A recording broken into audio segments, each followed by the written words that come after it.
Good evening and welcome to 60 Minutes. In some schools, it seems learning the 3 R's, reading, writing and arithmetic, is no longer enough. There's now a 4th R, radicalisation. Education authorities are so worried about a rise in religious extremism among students, they've identified dozens of Australian schools as possible breeding grounds for junior jihadis. Equally concerning, earlier this month, the principal and deputy of one high school in Sydney's southwest were removed from their jobs after refusing to implement a government de-radicalisation initiative. It was a program designed to counter antisocial and extremist behaviour. The replacement principal is now promising to teach students core Aussie values. But is that enough in the battle for our kids' hearts and minds? It seems okay on the streets, but there's an underbelly. Is it fair to say? You could say that. You could say that. This is Australia's Muslim heartland, the tough streets of Sydney's southwest. Sarkis Akmar knows them like few others. I have a distinct worry for the next generation coming through. He knows the troubled teens who live here and the radical recruiters who prey on them. As long as the spotlight is off, it will raise its ugly head again. It's just the way it is out there, man. I've known it was coming from years ago. This is home. This is where I was born, where I was raised. A tireless youth worker for more than a decade, Sarkis is dedicated to rescuing wayward kids from the clutches of evil. A Sydney schoolboy is behind bars tonight, allegedly radicalised and involved in a plot to carry out a terror attack. A 15-year-old boy has been named as the... Now he's facing a battle like never before. Another lone wolf, and again he's a teenager. Inspiring to run over and behead a policeman. Accused of preparing a terrorist attack to blow up our city. We believe self-radicalised, but certainly inspired by ISIS. My brothers, there's a role for everybody here in Syria, and this is the land of Mubarak. This stretch of suburbia has already seen 20 young Muslims join up to fight for Islamic State. But Sarkis fears there will be more. Are schoolyards a target? I believe schoolyards are a target, yes. What ages? Usually teenagers, but I have worked in conjunction with primary school kids in the past. You're saying kids as young as 10 and 11 could be being radicalised? Oh, yes. Oh, yeah. In the past 2 weeks, Punchbowl Boys High School has been at the centre of a bitter row over schoolyard radicalisation. With accusations, not enough has been done to stop students being swayed by extremists. The dispute calls into question our very approach to tackling this insidious threat and the radicals who recruit them. It's not an Islam thing. It's an extremist thing. It's these people who have an evil agenda. And they're using our Australian way of life system against ourselves. I love the boys that are out there. It's a boys' school, Punchbowl Boys High School. Adding to the mystery of what was going on behind these gates was the sacking of former principal Chris Griffiths by the New South Wales Education Department. They said he was causing disunity, disharmony and disengagement with the rest of the community. So what's it like to go to Australia's most controversial school? At the time I was there, it wasn't a controversial school at all. Rather, it was a school that was gaining good reputation and a good status and good amongst society. It was a school that was turning boys into men. I urge my group and the years below me to be kind towards each other. Strive for the best in whatever you do. Jihad Rifi is one of the many success stories to emerge from Punchbowl Boys High.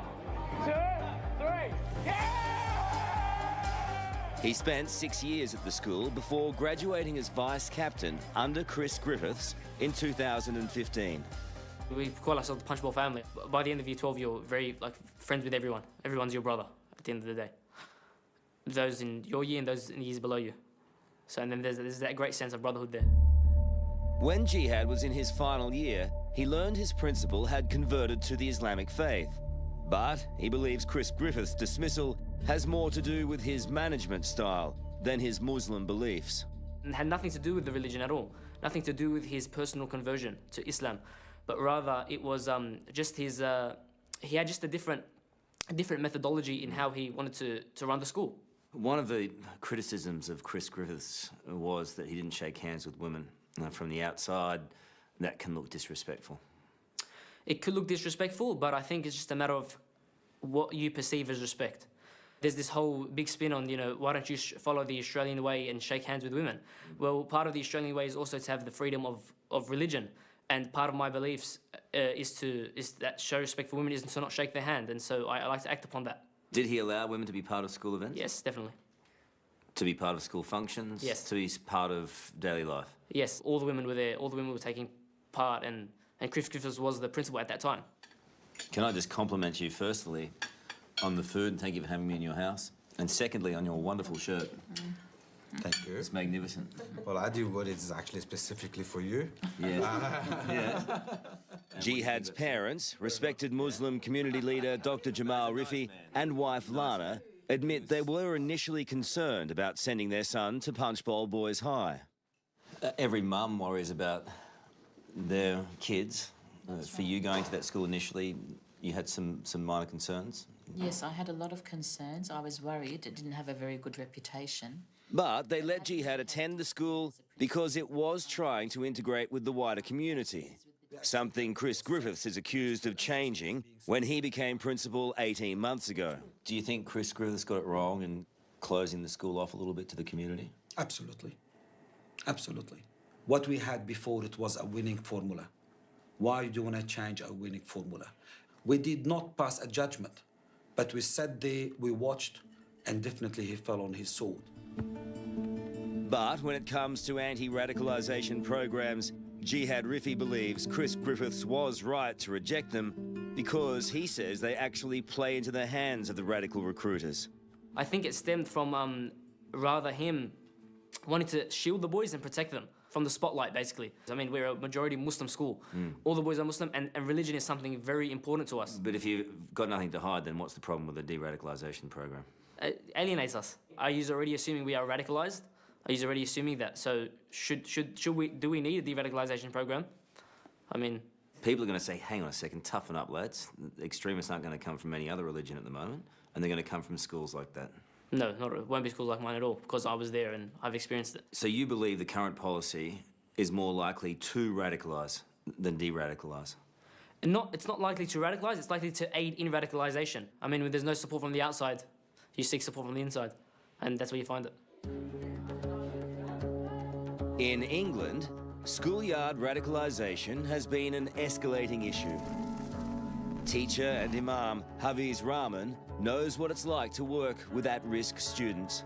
If you're actually going to dictate to the Muslims youth and constantly bang out about you are the problem, causes a massive problem. Rather than solving an issue, you're actually kind of distancing them to work within a cohesive society. Yeah, the year 13 are Like Punchbowl Boys High, most of the students at the Imam's Carlton Bowling School in Bradford are Muslim.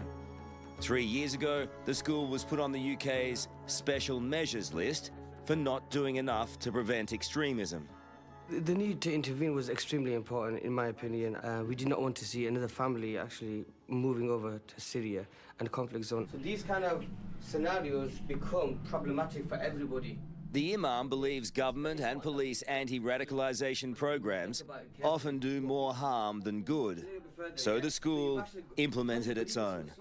There were issues of trust with the program.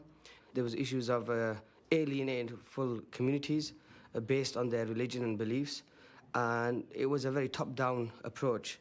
And having a top-down approach without no consultancy with the community, with the people that they're actually going to be working alongside with, it was a barrier between both sets of both groups. Back in Sydney, New South Wales Department of Education boss Mark Scott admits there is a problem at Punchbowl Boys High that must be fixed. There were some concerns about how the school was changing. It had been one of our poster schools, very closely engaged with the community, but it had seemed to become more isolated, more locked away, and that had generated concern, and staff were concerned at the leadership and they were concerned at the direction the school was taking. For the first time, Mark Scott has told 60 Minutes the real reasons for Principal Chris Griffiths' departure, including the alarming revelation he failed to report violent threats made against one of his teachers by a student. If you have threats to staff, if there are threats of violence, these are the kinds of things that should be appropriately reported, and we had evidence that there had been minimal, if any, reporting coming from the school for a period of time. The education boss also says female staff had felt excluded at school events, and that Chris Griffiths repeatedly refused to run a program designed to educate kids about the dangers of extremism. I was concerned that he was given 3 occasions to welcome that program into the school and he decided not to. And it was on learning that I decided I wanted a full appraisal done of that school. Our schools need to be open and engage with the police, have the police as a presence at the school if necessary, even on a social level. But there should be good communication between schools and the police when necessary. For now, the sacked principal at the centre of the scandal remains in the shadows.